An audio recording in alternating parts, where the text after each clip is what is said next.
Welcome back, folks, for a new episode of Leaked. And you may have saw the name BT-7A from last week's 9.8 Super Test Patch Notes video and wondered why Sam never did a leak video based on the BT-7A. Well, it's a tier 3 vehicle after all, and I've been lazy, so those are my excuses. But yeah, let's talk about the BT-7A artillery for today. So this is going to be a premium tier 3 Russian light tank. It's not going to be a scumbag, even though artillery is in the name, so it's a derping light tank. Sorry to say, this is not going to be a tier 3 FE304. So yeah, lose your hopes now. So a little history about the BT-7A. It's a modification to the BT-7, which switched from the 45mm gun to a 76.2mm howitzer. So at that time, the BT-2, the BT-5, as well as the BT-7 and BT-7M were serving alongside with the T-26 as the Russian main battle force during the 1930s to the 1940s. The T-26 was a modification to the British Vickers 6 tons. The BT-2 was a modification to the American M1931 Christie tank. So this is the BT-2. The BT-5 has a bigger turret with a 45mm gun than the 37mm gun and a better engine. The BT-7 was the same tank as the BT-5 but a better hull design and the same turret and the same gun with a better engine. So this is the BT-7. And all these tanks were serving in the Russian main tank force until they encountered the Type 95 Hagol. So the Japanese tank was superior, well not superior, but punched a lot of holes in these light armored vehicles by the Russians. So during the 1938 and 1939 conflict or border conflict with Japan, the Russians figured out that these light tanks or infantry support tanks were kind of crap because the armor was not that good and the gun was kind of okay-ish. So they wanted a better armored vehicle and they developed the A-20 based on the 20mm of frontal armor instead of 15. And later on, they developed the A-32, which has 32mm of frontal armor, and that became modified to the T-34, the legendary T-34. So that's the progress from the BT series to the T-34. But today we're going to talk about the artillery version of the BT-7. So it's a derp gun for a light tank at tier 3, not artillery, not a scumbag, sorry to say. And here are the in-game models for the BT-7A. As you can see, it's a modification to the BT-7 by sporting a 76.2mm howitzer than the normal 45mm. So it's a derp gun. Looks like it has a DP machine gun on top. That's cute. The normal BT-7 doesn't. So nice little touch. It's called the Degtyaryov machine gun because the round circle drum on top, but people will correct me, so it's called a DP machine gun. That's nice. So it's a small light tank with a derp gun. Alright. Pretty fair. Now here's the proof. It has a diamond, not a square, so this is going to be a light tank. It's not going to be a scumbag. Lose all hopes and dreams that this is going to be a tier 3 FE304 because it's a light tank, so wah wah wah. Alright. Based on the collision model, you can see that this tank has only 20mm at best on the hull. So the side armor is about 20, the ass is about 15-ish or 13-ish. So it has no armor whatsoever. The frontal plate is also 20, the beak or the cheeks of this tank is about 15. The nose is about 20, so no armor whatsoever.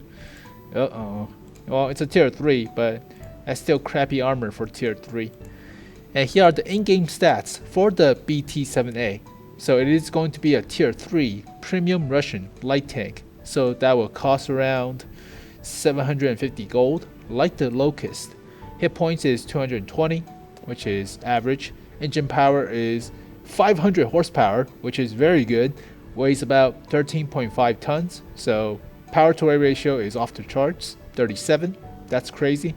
Top speed is 52-ish kilometers per hour, which is good. Not very fast, like crazy fast, like 60 or 70 kilometers per hour, but that's still pretty good. Reverse is 20. Hull traverse is 45 degrees per second, which is good.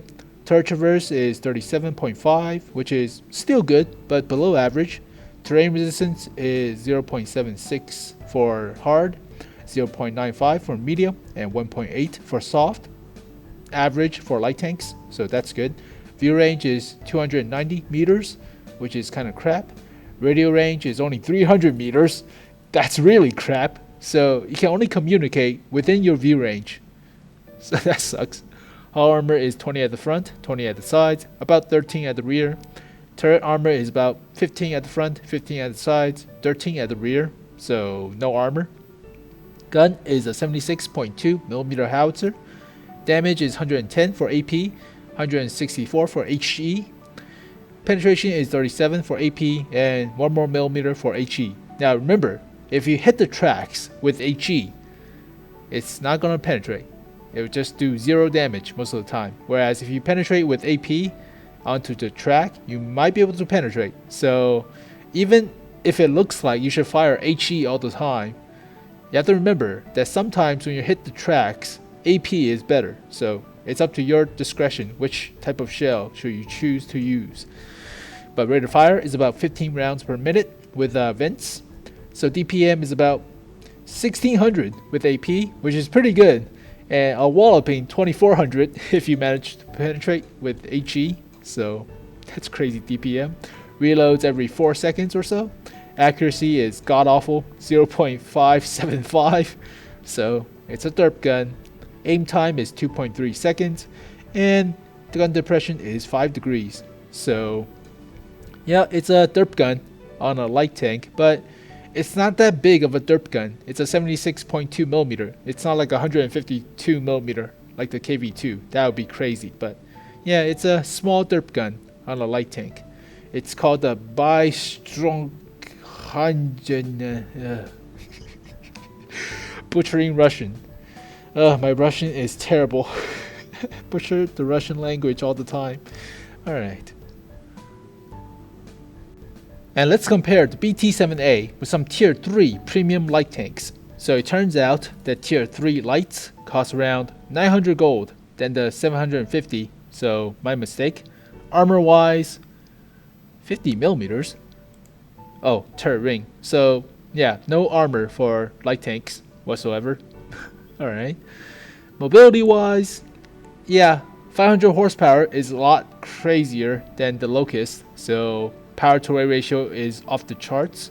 The average for tier 3 lights is only 20.5, so 37.04 power to weight ratio is crazy. So this tank is very mobile. Top speed is average, so 52 kilometers per hour. Reverse is 2 above average. Terrain resistance is way better than the average, so that's good. Yeah, way better for hard, for medium, and for soft, so that's good. View range is below average, way below average, so about 30 meters less than average, which sucks. Radio range is also pretty much crap.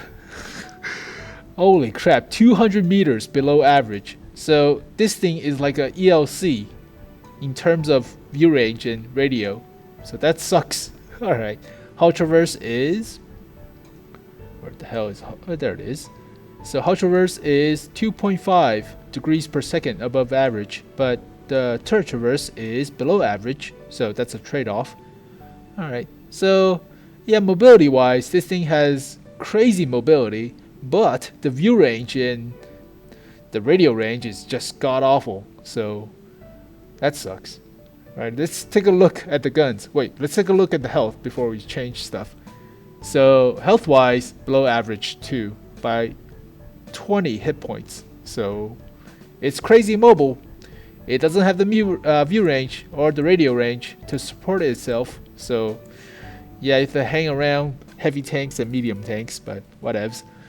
Alright, gun is not the same as the Locust, so I think it is like the short barrel 75mm guns on the Panzer IV-A or something. So let's see, Panzer IV-A. 4A. There you go. So it is like the short barrel, 75mm. So this gun right here, it's a derp gun, and it can fire AP as well, but it carries only 50 rounds on the BT-7A, whereas the Panzer IV-A carries 122. Holy crap, it carries a lot of shells. So penetration wise, it's not as good as the Panzer IV-A, but it's roughly the same, about 6mm less, so whatevs. High explosive have less, so high explosive penetration is the same. Alright, but AP is not the same, so whatever. DPM is about the same as the Panzer IV-A. Very good if you penetrate, but crap if you don't even penetrate. So yeah, HE is a lot better on the Panzer IV-A because more damage, so whatevs. Accuracy is also not as good, so that's a bummer. 0.479 on the Panzer IV-A in comparison to 0.575 on the BT-7A or BT-7, yeah, A. I'm getting confused. So yeah, accuracy is not as good, and gun depression is also not as good. 5 degrees. Aim time is also not as good, but it has more mobility, so that's a trade-off. The Panzer IV-A has a lot more view range though. Holy crap. So basically, the BT-7A it's a very fast derp gun. It's like playing with the Panzer IV-A with more mobility. And the trade-off is view range and radio range and health. A lot of health too. Ooh, that's funky. Oof. And the final opinion about the BT-7A is that this light tank plays like the Panzer IV-A, except you have more mobility and way better power to weight ratio at the cost of view range, radio range, health, penetration on AP, gun depression, accuracy, and you carry less ammo. So you carry 50 rounds than the 122. So is that worth the mobility? The massive increase to your power to weight ratio and your terrain resistance. So that's the trade-off.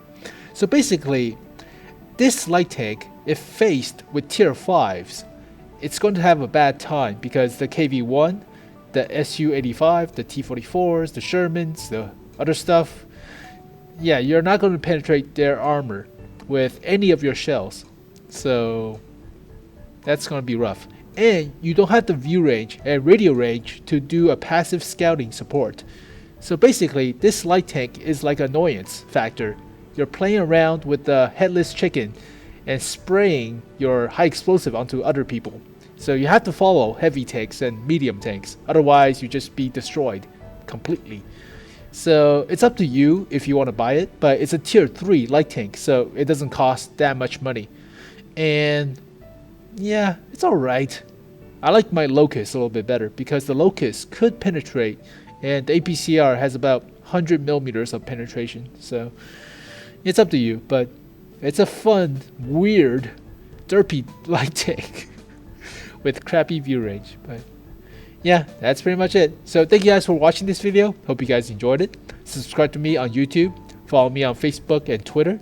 I also stream on Fridays, so follow me on Twitch. And if you like this video and want to support the channel, I'm trying to turn off ads for my channel, so no more of those crappy ads and other junk. So support me on Patreon to remove all the ads because I hate YouTube and their monetization system and other stuff, so it's complicated. But if you like the videos, if you want to support the channel, support me on Patreon. And as always, thank you guys for watching. I'll see you guys next time. Peace. I still have too long a life ahead just to give up and drop all of these dreams. I just wanna try and fix all the things that I've left undone.